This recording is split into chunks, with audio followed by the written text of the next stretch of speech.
Disclaimer: I doesn't claim any of the arts. All the picture shown belongs to the respective artist and company. If you are original owner and want me to remove the video, I will do it immediately. Just send me an email to inform me. And if you liked my content, please subscribe to the channel. Chapter begins and we see, in the heart of a mystical realm, the leader of the Black Snow wielded a legendary weapon, the White Moonlight Blade. This sword belonged to one of the 9 dragons, specifically the enigmatic Black Dragon. Very few had laid eyes on this blade, for those who had either vanished without a trace or met a grim fate. Yet, by a twist of fate, Theo had once glimpsed the true form of the White Moonlight Blade during an encounter with the Black Dragon. He had boldly asked if he could see the sword, and against all odds, the dragon granted him this rare privilege. This moment left Theo pondering why he had been spared, realizing that the Black Dragon's sword was an ancient relic from the primordial age. 4 years later, Theo crossed paths with the Black Dragon once more and discovered that Kherson still possessed the coveted sword. When Kherson offered him a chance to claim it, Theo knew he had to seize this opportunity at any cost. With unwavering confidence, he declared that the sword was now his. As Theo examined the sealed case that held the blade, he noticed that its lock resembled one he had seen in Camellia Palace. Pulling out a blue key that he suspected might unlock it, he surprised Kherson with his boldness. Inserting the key into the lock and twisting it, Theo watched in astonishment as chains around the case fell away. Kherson was equally shocked. However, dark energy began to seep from within the case and surge toward Theo. Before Kherson could reach him, this dark power engulfed Theo completely, leaving him bewildered. Suddenly, Theo found himself in his former body amidst the ruins of Rose's palace. Confusion washed over him as he questioned why he had returned to this place. It dawned on him. He had forgotten how weak he once was and realized he needed far greater power to defeat Rendon and obliterate Camellia Palace. Just then, an eagle swooped down, ready to attack. But before it could strike, Theo swiftly grasped its beak, silencing it. As the vision of Rose's palace faded away, Theo confronted the eagle in disbelief at its attempt to invade his mind by exploiting his hunger for power. He understood now why they called it a monster sword. It was no ordinary weapon. The eagle called him insolent and demanded to know how he had resisted its influence. Calmly, Theo replied that he had conquered the despair that the sword had shown him long ago, and mockingly called the eagle foolish for thinking he would be tempted by such trivial power when grander quests awaited him. The eagle protested vehemently, demanding release from his grip. Theo tightened his hold on its beak and remarked that it no longer resembled the mighty griffin from his memories. It was now much smaller than before. The eagle continued to protest loudly for freedom, while Theo speculated that being sealed for so long must have weakened it. However, this worked in his favor. With determination, he swung his fist at the eagle and claimed the White Moonlight Sword as his own. Panic gripped the creature as it stammered for a peaceful discussion. Meanwhile, outside an office, Cecilia called out for her son with worry in her voice, pleading for him to awaken. Angrily turning to Kherson, she demanded to know what was happening and why her son was in such distress. Cecilia reminded Kherson that she had requested a sword to be forged, not this calamity befalling Theo. Kherson observed with alarm as dark energy intertwined with Theo's bloodstream, something she had never witnessed before. She had believed it would be safe since he already possessed a relic, but realized she had been gravely mistaken. Furious, Cecilia warned Kherson that if anything terrible happened to her son, she would never forgive her.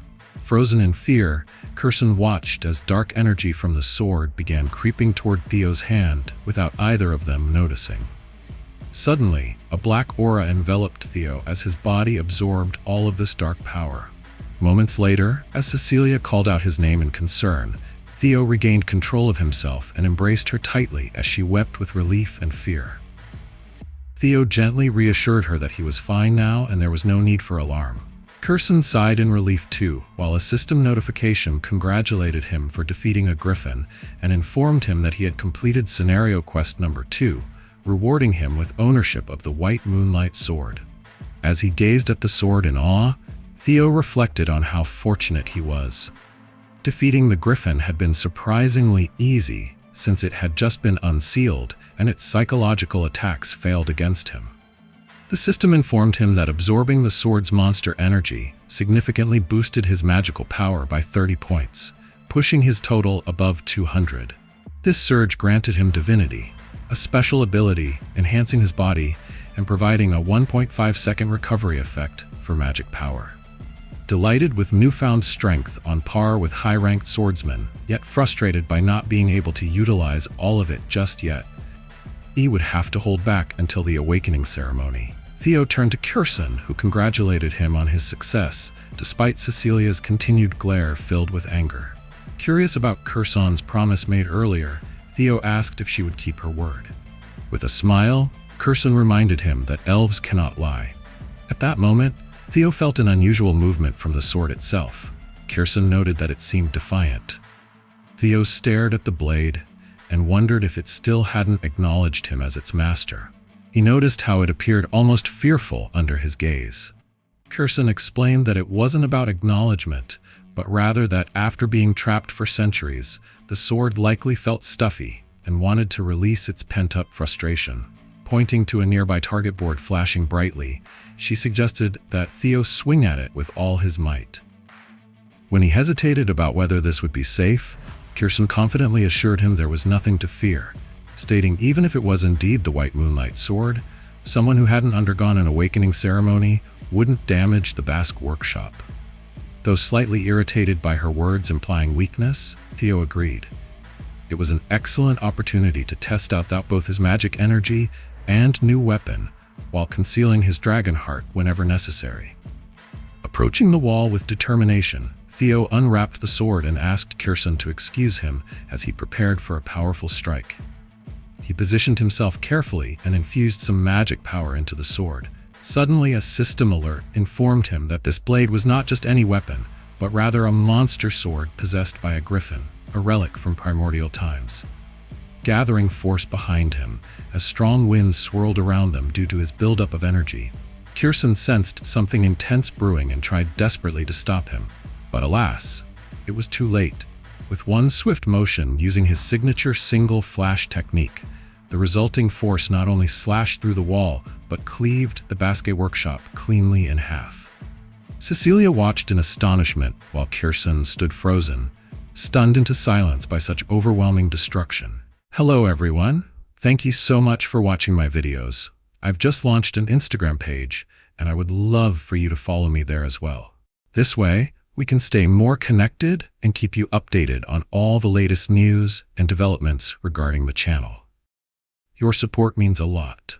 Thank you for watching my video so far. If you like this video, please subscribe to my channel. Kherson felt a wave of panic wash over her as she gazed at the wreckage of her workshop. Her heart sank as she realized how much gold was slipping through her fingers. Theo, noticing the chaos his sword had caused, understood that it was more dangerous than he had thought. It had absorbed all his magical energy before he could even react. Suddenly, Kherson appeared beside him, her speed astonishing him. She examined him closely and noted that he lacked a Mona Hall, which meant he wasn't skilled in magic. She believed that the damage was purely from the sword's sharpness. As she looked at Theo, she saw a genius, a brilliant grandson, filling her with excitement. With pride, Kherson declared that she would be his patron from now on, urging him to show off his talents to the world. In her mind, she pictured Theo as the perfect representative for the Basque workshop. Theo, taken aback by her sudden announcement, struggled to find the right words. Cecilia, noticing Kherson's enthusiasm, brought her back to reality with a comment that snapped Kherson out of her money-focused thoughts. Soon after, Theo and Cecilia said their goodbyes and headed home. Kherson held two massive teeth that Theo had given her for the repairs, recognizing them as treasures from a drake. She realized he must have obtained them while acquiring the relic and walked back into her workshop with pride, reflecting on how remarkable her daughter's son had become. As Kherson entered the workshop, a voice greeted her from behind. She instantly recognized it and frowned as she turned to face the crow perched in a nearby tree. The crow simply stared back at her in silence. 5 days later, on the day of the awakening ceremony, Theo was training with Evelyn at the training grounds. He had improved enough to spar with her on equal footing, blocking strikes and even counterattacking. Evelyn was impressed by his progress. His swordplay had become faster and stronger. Theo felt relieved at her praise. It was unexpected. His followers watched in awe as he skillfully held his ground against Evelyn. Reflecting on the past 6 months, Evelyn realized that Theo had grown significantly stronger. He could now push her back during their matches. Deciding to go all out, Evelyn swung her sword with all her might, but Theo blocked it effortlessly. A smile crept onto her face as she thought that Theo might be on his way to becoming something extraordinary. She praised him further and suggested he aim to be the valedictorian of the awakening ceremony. Theo expressed his gratitude, crediting his success to her training. He added that if he did become valedictorian, he would mention her during his speech at the ceremony. Caught off guard by this declaration, Evelyn felt a mix of frustration and embarrassment while his followers eagerly urged Theo to mention them too in his speech. Amused by their enthusiasm, Theo smiled and agreed but announced he needed to leave soon after. At the central headquarters, Theo arrived at the ceremony room and introduced himself to the guards as Theo Ragnar of Camellia Palace. He understood that this awakening ceremony was the most important annual event for the Ragnar clan. After confirming his identity, the guards opened the door for him. Theo knew every participant hoped for good results in this ceremony.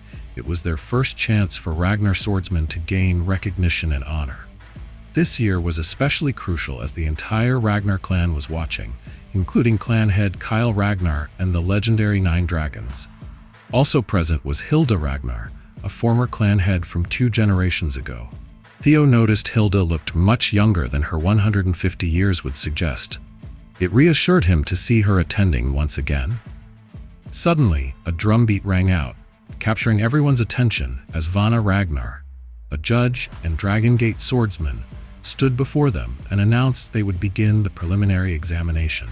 He explained that each participant would need to grab a sword placed on the ground and leave a mark on a steel wall positioned on the platform. He clarified that this wall was forged from white snow steel. Ordinary blades wouldn't scratch it, but if participants infused their attacks with magic power, they could change that. Vana prepared to distribute Soma pills to each participant. He explained that 1 pill would grant 10 annuals of magic power, enough for them to open their mana halls and cut through the white snow steel wall using their swords. The depth of each cut would determine their results in this examination. After giving these instructions, Vana called out for participants to step forward. When he named Theo Ragnar first, he walked toward the stage with determination. Remembering how Axion had been valedictorian in his past life fueled his resolve. Theo took a Soma pill and pulled a normal sword from where it lay embedded in the floor. As he approached the white snow steel wall, he thought fiercely that this time Axion would not claim victory. At that moment, a system interface appeared before Theo displaying Scenario Quest Number 3, the victor of the awakening ceremony. His mission was clear: become valedictorian of this ceremony. Meanwhile, Hilda Ragnar turned to Kyle and asked if Theo was indeed the boy he had mentioned before. Kyle nodded in confirmation. Theo had certainly caught his attention. Intrigued by this news, Hilda admitted she was curious about how capable this young descendant truly was. Theo relaxed his shoulders, feeling a flutter of nerves. It had been a long time since he faced something like this. Vana instructed him to swallow the Soma, and Theo nodded, opening his mouth to comply. As he did, memories flooded back from his past life when he had taken the Soma, but failed to control the mana, resulting in a severe injury to his dantian. This time, however, he was confident that wouldn't happen again. As Theo swallowed the Soma, a powerful wave of mana erupted from him. Vana's eyes widened in shock at the sheer amount of mana spilling forth. He couldn't believe the intensity of the mana surge Theo was generating. Vana worried that Theo might lose control. Swallowing Soma required careful handling as the mana needed to settle in the dantian. Talented Ragnars with abundant mana could easily harm themselves if they weren't cautious. To Vana's astonishment, however, the mana stabilized in Theo's stomach, and he managed to control it completely. In disbelief, Vana asked how Theo had endured such power.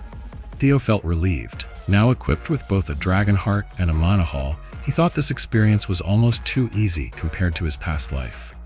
Gripping his sword tightly, he knew he was finally ready to wield mana. With determination, Theo swung his sword backward, channeling mana into it. He dashed toward the white steel wall and swung forward, releasing a torrent of mana in a mighty burst. A dragon force surged from his attack. Remington, Ray, and Hulkus watched in awe as the dragon-like energy shot straight at the wall, slicing through it with a single strike. The sight left them speechless. Theo's attack left a deep mark on the wall that could be seen from afar. Vana, still in disbelief, announced that Theo Ragnar had passed. The crowd erupted in murmurs of shock.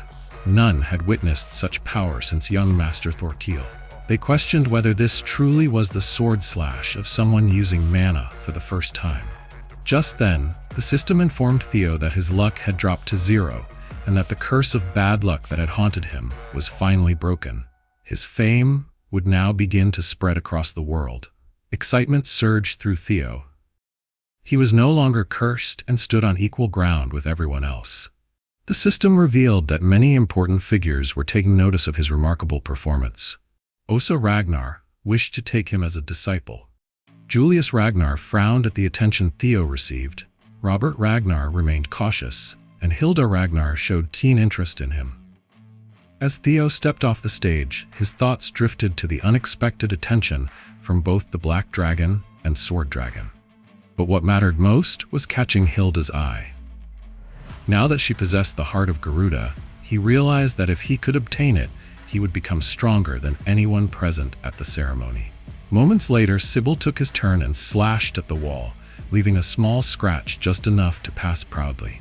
He approached Theo and declared that he too had succeeded.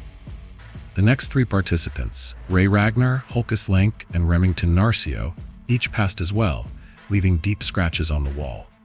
Sybil couldn't help but notice that all 4 Hounds of the North achieved impressive results, yet none matched his young master's feat. Only one remained, Axion Ragnar, considered the strongest among them. Whispers spread through the crowd as they speculated about a contest between Theo, the Luster Tiger, and Axion, the Dark Tiger. Some doubted even Axion could surpass Theo's achievement, which visibly angered Axion. Determined to prove himself, Axion rushed onto the stage. Vana instructed him to swallow the soma and began offering guidance, but Axion impatiently gulped it down without waiting for further instructions. He swung his sword backward just as Vana shouted for him to hold on. With a fierce roar, Axion unleashed his attack, and a dragon force erupted from his blade, cutting deep into the wall. Vana stood speechless as Axion's strike mirrored Theo's perfectly. Both left similar deep marks visible even from afar. Vana then announced that Axion had passed too, but disbelief rippled through the crowd as they compared Axion's slash with Theo's. Almost identical. Many wondered who would be declared victor, as Axion glanced at the wall and overheard whispers about precision grading determining who truly won. Without saying a word, he turned and left the stage. After thoroughly examining both slashes on the wall, Vana addressed all participants and announced that the first stage of the awakening ceremony was officially over. He praised them for their outstanding performances this year and noted significant improvements across scores. Vana informed those who passed to prepare for the second stage of the awakening ceremony scheduled in 4 days. Finally, raising his voice above the murmurs of excitement in anticipation of rankings, Vana prepared to announce who would be crowned valedictorian for this thrilling first stage of awakening. And with this chapter ends. Thank you for watching this video until the end. Support this channel by liking this video and subscribing the channel. And if you want me to recap another manhwa or manga, write its name on comment section. And if want to know what happened in previous chapter, you can watch them in this YouTube channel.